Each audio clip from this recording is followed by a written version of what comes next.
I just want y'all to know, just before we start, that, it's a holiday, it's a day off. I normally wouldn't shave on a day like this, but I did because I want to look pretty for you.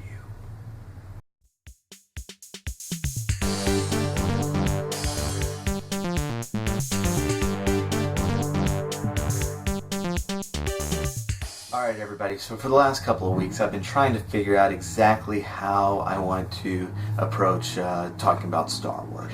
And I've teased out a couple of different topics on previous videos. I am going to get to those. But I figured that probably the best thing for me to do, since everybody's talking theories and that sort of thing, is for me to not do that, and instead I want to take the movie from a more literary point of view. So this is going to be the first of several. Today in particular I want to talk about some criticism I've heard online, that Force Awakens is really just a remake of A New Hope. And to a certain degree that's true. But this video is going to be about why I really don't think that matters. Okay, and I have to do the obligatory spoiler warning because people freak out about that. So, to understand why I don't think it's a big deal is, first of all, we have to understand the concept of an archetype in literature. When I'm talking about literature, I'm talking about novels, poetry, drama, movies, all of it combined. What an archetype is very simply a symbol that draws more from the entirety of the human experience, the mythology, the ancient literature, those symbols that are drawing from that, rather than something that is internally a symbol. For example, a forest. When we see a forest in literature, what we're normally looking at is a place of mystery, danger, but also of discovery. And we kind of all understand that, and it's because we've seen it over and over and over again. But we're not thinking about that actively. We're not thinking, oh, he's walking into a forest. This is a place of mystery, danger, and discovery. But we are understanding that subconsciously walking in. When we read Moby Dick, we're not consciously sitting there going, hey, this is a dragon slaying tale. But it is. That's exactly what it is.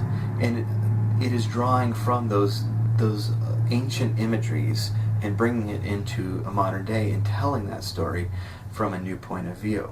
So when we come back to A New Hope, one of the things that really works about that movie is that what we have is a bunch of archetypes that are stripped down to their bare bones and then told in a brand new way. So what we have is the farm boy who has a greater lineage and a greater destiny than he knows. I mean, we've seen that over and over again. Back to King Arthur himself. He then meets up with the rogue character, the scoundrel, the thief, the gunslinger character, and also the old wizard who has more power than he's letting on. Then they go save a princess from a castle.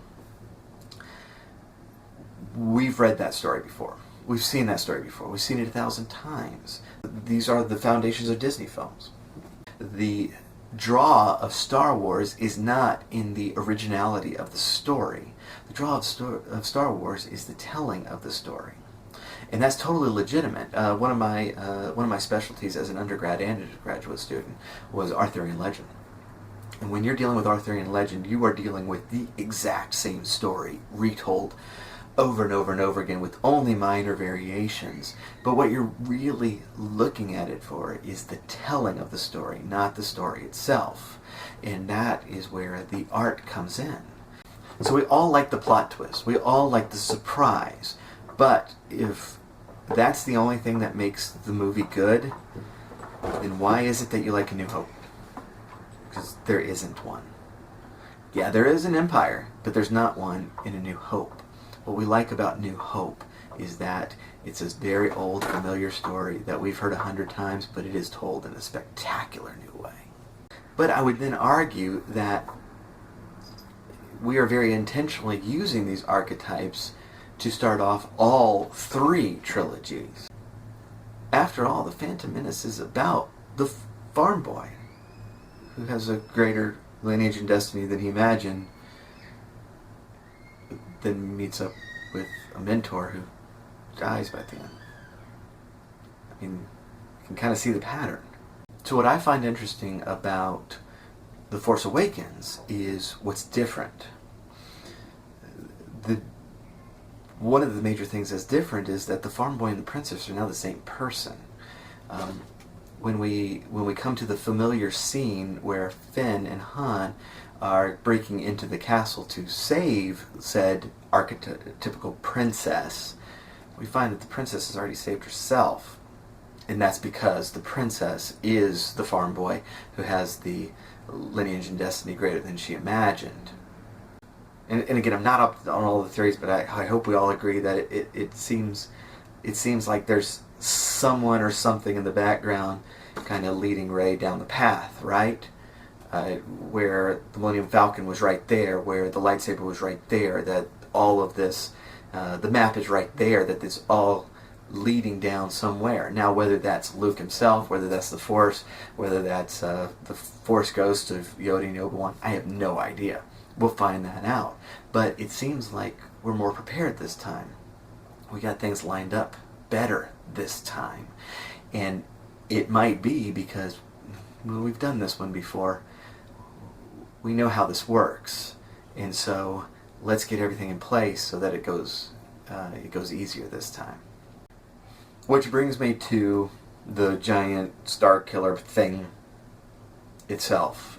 Okay, now this is the one criticism I have of this film.